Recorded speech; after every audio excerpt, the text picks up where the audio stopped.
نبی پاک علیہ السلام کا انداز کیا تھا کہ بی بی فاطمہ بیٹی ہیں، آج بیٹی کی ولادت پر لوگوں کے منہ پڑ جاتے ہیں، طبیعت خراب ہو جاتی ہے، بیٹی کو بوجھ سمجھتے ہیں کہ یا اللہ یہ ہو گئی اب پتہ نہیں کیا ہوگا۔ ارے اللہ کے بندو ابھی تو پیدا ہوئی ہے، ابھی سے شادی کی فکر؟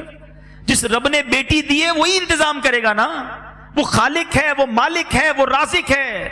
نبی پاک علیہ السلام فرماتے ہیں جس کا مضمون ہے کہ جس کی 3 بیٹیاں ہوں اور اس کی اچھی پرورش کرے اور ان کو اچھی طریقے سے پال پوس کر بڑا کر کے ان کا رشتہ کر دے، اللہ کریم ان 3 بچیوں کے بدلے اس کے والدین کو جنت عطا فرمائے گا، جنت واجب ہو جائے گی۔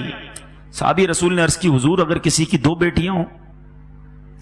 اللہ کے حبیب فرماتے 2 بیٹیاں ہوں تب بھی جنت واجب ہو جائے گی۔ جب پہلی بار میں یہ حدیث پڑھ رہا تھا نا، میں سوچنے لگا میری تو 1 بیٹی ہے۔ صحابہ بھی کمال کے تھے، یقین کرو ہمارے کام آسان کر دیے۔ اسی حدیث کا اگلا جزتا صحابی رسول پوچھتے ہیں حضور اگر 1 بیٹی ہو تو؟ اللہ کے حبیب فرماتے 1 بیٹی ہو تب بھی جنت واجب ہو جاتی ہے۔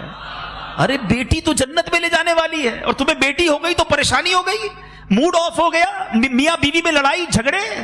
ارے عورت کے ہاتھ میں ہے کیا بیٹی پیدا کرنا؟ لوگ طلاق دے دیتے اس بات پر کہ نہیں جناب بچیاں ہی پیدا کر رہی ہے۔ ارے اللہ کے بندو، اللہ کی بارگاہ میں سجدہ شکر ادا کرو، بے اولاد تو نہیں ہو۔ 20 سال ہو گئے لوگوں کی شادیوں کو اولاد نہیں ہوتا، اور اولاد ہو گئی تو تم موڈ خراب کر رہے ہو۔ نبی پاک علیہ السلام کا اپنی صاحبزادی سے انداز کیا تھا، بلکہ ایک پہلے حدیث سن لو، ان تمام لوگوں کے لیے زبردست چوٹ ہے۔ اللہ کے حبیب فرماتے بیٹیوں کو برا نہ کہو، حدیث پاک کا مضمون ہے بیٹیوں کو برا نہ کہو کہ بے شک میں بھی بیٹیوں والا ہوں۔ اللہ کے حبیب نے اپنے آپ کو صلی اللہ علیہ وسلم بیٹیوں والا کہا، اور فرمایا یہ تو ماں باپ کے لیے بڑی محبت والیاں ہوتی ہیں۔ اور میرے میٹھے اسلامی بھائیوں، نبی پاک کا کیا ایٹیٹیوڈ تھا۔ خاتون جنت بی بی فاطمہ، نبی پاک اگر بیٹھے ہوتے اور بی بی فاطمہ آتی تو نبی پاک کھڑے ہو جاتے، بیٹی کے لیے کھڑے ہو جاتے، اپنی بیٹی کا ہاتھ چومتے۔ جدھر نبی پاک بیٹھے ہوتے ادھر بی بی فاطمہ کو بٹھاتے اپنی جگہ پر، اور جب نبی پاک بی بی فاطمہ کے پاس جاتے بی بی فاطمہ کھڑی ہو جاتی، پیارے آقا کا ہاتھ چومتی اور اپنی جگہ بٹھاتی۔ یہ ہے میرے آقا کی سیرت۔ سیکھو نا کہ بچوں سے پیار کیسے، بچیوں سے پیار کیسے۔